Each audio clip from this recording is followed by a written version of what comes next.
তো বন্ধুরা, এখন সেই সময় এসে গেছে যখন ভারতও স্যাটেলাইট লঞ্চের বিষয়ে নিজেদের আধিপত্যকে বিস্তার করতে চলেছে। আর যেটা আমেরিকা এবং চীনের মতো দেশ ভাবতেও পারেনি, তাকে ইসরোর বৈজ্ঞানিকরা ডেভেলপ করে দেখিয়ে দিয়েছে। কারণ ইসরোর বৈজ্ঞানিকরা এমন এক রকেট লঞ্চ ভেহিকেলকে ডেভেলপ করে নিয়েছে, যার থেকে কোনো ছোটখাটো নয়, বরং 80% রকেট এবং স্যাটেলাইট লঞ্চের খরচা বেঁচে যাবে। আর ভারতীয় বৈজ্ঞানিক এই রকেট লঞ্চ ভেহিকেলের যে প্রযুক্তিকে ডেভেলপ করেছে, সেই টেকনিক এখনো পর্যন্ত জাপান এবং ইউরোপের মতো বড় বড় দেশ ডেভেলপ করতে পারেনি। অর্থাৎ ভারতের এই নতুন সফলতা বিশ্বের বিভিন্ন বড় বড় দেশকে আশ্চর্য করে দিয়েছে।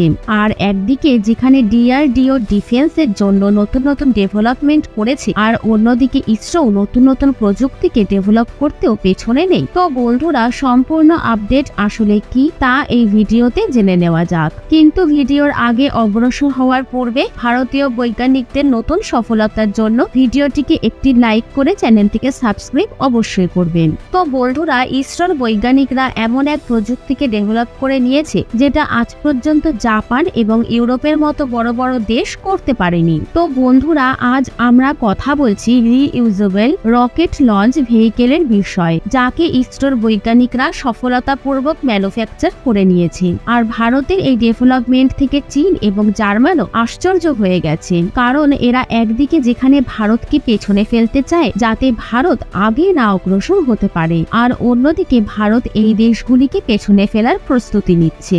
ভারত অলরেডি বিশ্বের সমস্ত দেশের থেকে সবচেয়ে কম ইনভেস্টমেন্টে রকেট লঞ্চ করেছিল। কিন্তু এইবার ইসরো যে টেকনিক লাগিয়ে এই লঞ্চ ভেহিকেলকে প্রস্তুত করেছে, তার থেকে 80% খরচকে আরো কম করা যাবে। শুনতে এটা অসম্ভব মনে হলেও কিন্তু ফাইনালি এটি ইসরোর বৈজ্ঞানিকরা সম্ভব করে দেখিয়ে দিয়েছে। আসলে ইসরোর বৈজ্ঞানিকরা রিইউজেবল লঞ্চ ভেহিকেলকে ডেভেলপ করে নিয়েছে, আর যার নাম পুষ্পক রাখা হয়েছে। কিছুদিন আগে ভারতের প্রধানমন্ত্রী নরেন্দ্র মোদী এই রিইউজেবল লঞ্চ ভেহিকেলের রিভিউ করেছিল। আসলে ভারতের জন্য এই রিইউজেবল রকেট লঞ্চ ভেহিকেলের ডেভেলপ করাকে অনেক বড় অ্যাচিভমেন্ট বলে মনে করা হচ্ছে। এই কারণের জন্য নরেন্দ্র মোদীও একে দেখার জন্য বিক্রম সারাভাই স্পেস সেন্টারে গিয়েছিলেন, যেখানে ইসরো দাবি করেছে এই রিইউজেবল লঞ্চ ভেহিকেল থেকে 80% রকেট লঞ্চের খরচকে বাঁচানো যাবে। যে রকেট লঞ্চ এবং স্পেস এক্সপ্লোরেশনের জন্য 10 কোটি টাকা খরচ করতে হতো, এখন তাকে 2 কোটি টাকাতে সম্পূর্ণ করা যাবে। যার থেকে ভারতের যে কোনো স্টার্টআপ কোম্পানি যদি স্যাটেলাইট বিক্রি করে, তাহলে সেই কোম্পানি খুব সহজেই কম কষ্টে একে অ্যাকোয়ার করতে পারবে। এছাড়াও আমরা অন্যান্য দেশের জন্য কম কষ্টে স্যাটেলাইটকে লঞ্চ করতে পারবো, যার থেকে ভারতের এই বড় লেভেলের লাভ হবে। আর সেই সময় দূরে নেই যখন জাপান এবং ইউরোপের মতো বড় বড় দেশ এই টেকনোলজিকে পাওয়ার জন্য লাইনে দাঁড়িয়ে থাকতে দেখা যাবে। কারণ এই দেশগুলির বৈজ্ঞানিকরা এই রিইউজেবল লঞ্চ ভেহিকেলের টেকনোলজিকে পাওয়ার জন্য দিন রাত কঠোর পরিশ্রম করেছে, কিন্তু এখনো পর্যন্ত এই টেকনোলজির ওপর সাকসেস আনতে পারেনি। আপনাদের বলে রাখি, এর জন্য ইসরোর বৈজ্ঞানিকরা 4-5 বছর ধরে নয়, বরং 2012 সাল থেকে রিইউজেবল লঞ্চ ভেহিকেল তৈরি করাতে লেগে রয়েছে। কিন্তু এই টেকনোলজির ওপর কাজ করে একে তৈরি করা এতটাও সহজ কাজ নয়। এই জন্য প্রায় 14 বছর পর ভারতীয় বৈজ্ঞানিকরা সফলতা পেয়েছে।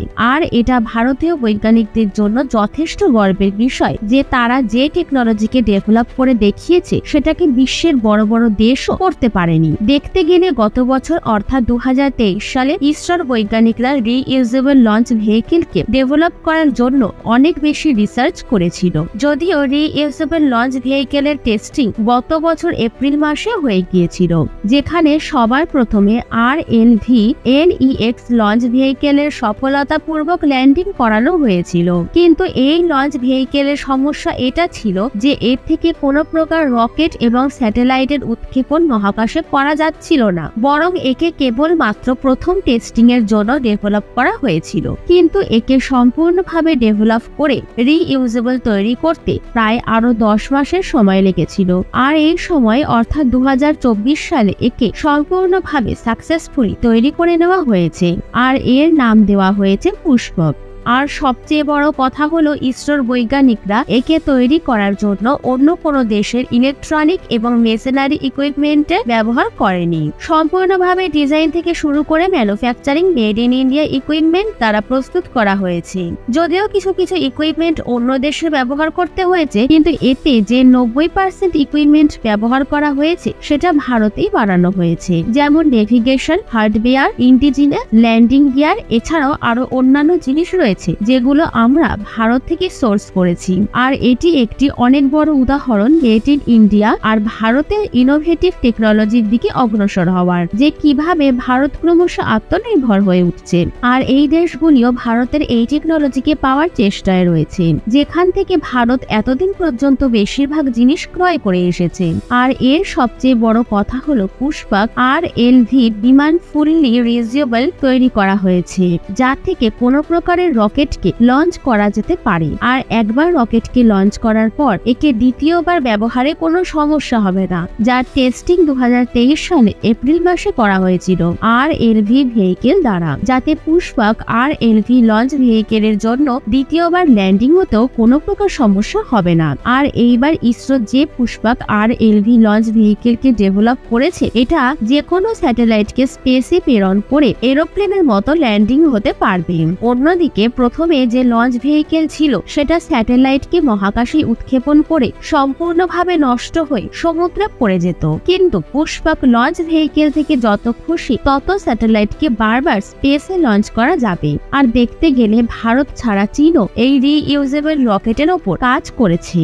যদিও এর টেস্টিং এ চীন সফল হয়ে গেছে, কিন্তু এখনো পর্যন্ত লঞ্চ ভেহিকেলকে সাকসেসফুলি ডেভেলপ করতে পারেনি, যাতে করে তারা রকেটকে লঞ্চ করতে পারবে। দেখতে গেলে নিউজিল্যান্ডও সম্পূর্ণ চেষ্টা করেছে রিইউজেবল লঞ্চ ভেহিকেলকে ডেভেলপ করতে, কিন্তু তারা এতে সফল হতে পারেনি। আর এখনো পর্যন্ত ভারত ছাড়া আমেরিকার স্পেস এক্স কোম্পানি রয়েছে, যার মালিক এলন মাস্ক, তিনি রিইউজেবল ভেহিকেলকে সাকসেসফুলি ডেভেলপ করে দিয়েছে, যা থেকে স্পেস সেক্টরের স্যাটেলাইটও লঞ্চ করা হয়ে গেছে। কিন্তু এখনো পর্যন্ত NASA reusable launch vehicle develop করতে পারেনি। আর আমেরিকার পরে ভারত দ্বিতীয় দেশ হয়ে গেছে যে সাকসেসফুলি রিইউজেবল লঞ্চ ভেহিকেলকে তৈরি করে নিয়েছে, যেখানে এটা প্রথমবার হয়েছে যে চীন কোনো নতুন টেকনোলজিতে ভারতের থেকে পেছনে রয়েছে। আর এই সময় যেভাবে ইসরোর বৈজ্ঞানিকরা কাজ করছে, তার থেকে পরবর্তী সময়ে যে স্যাটেলাইট লঞ্চিং হবে সেটা বিশ্বের সবচেয়ে সস্তা স্যাটেলাইট লঞ্চ হবে, সেই সময় দূরে নেই, যার থেকে জার্মানি, চীন এবং জাপানের মতো দেশও ভারতের এই টেকনোলজিকে পাওয়ার জন্য লাইনে দাঁড়িয়ে থাকতে দেখা যাবে। বাকি ইসরোর বৈজ্ঞানিকদের এই নতুন সফলতার জন্য কমেন্ট বক্সে শুভেচ্ছা অবশ্যই জানাবেন। আর ইসরোর বৈজ্ঞানিকরা সফলতাপূর্বক এই লঞ্চ ভেহিকেলকে তৈরি করে নিয়েছে, তার জন্য ভিডিওটিকে একটি লাইক করে দেবেন। তো বন্ধুরা, এরকম আরো নলেজেবল ভিডিও পাওয়ার জন্য চ্যানেলটিকে সাবস্ক্রাইব অবশ্যই করবেন।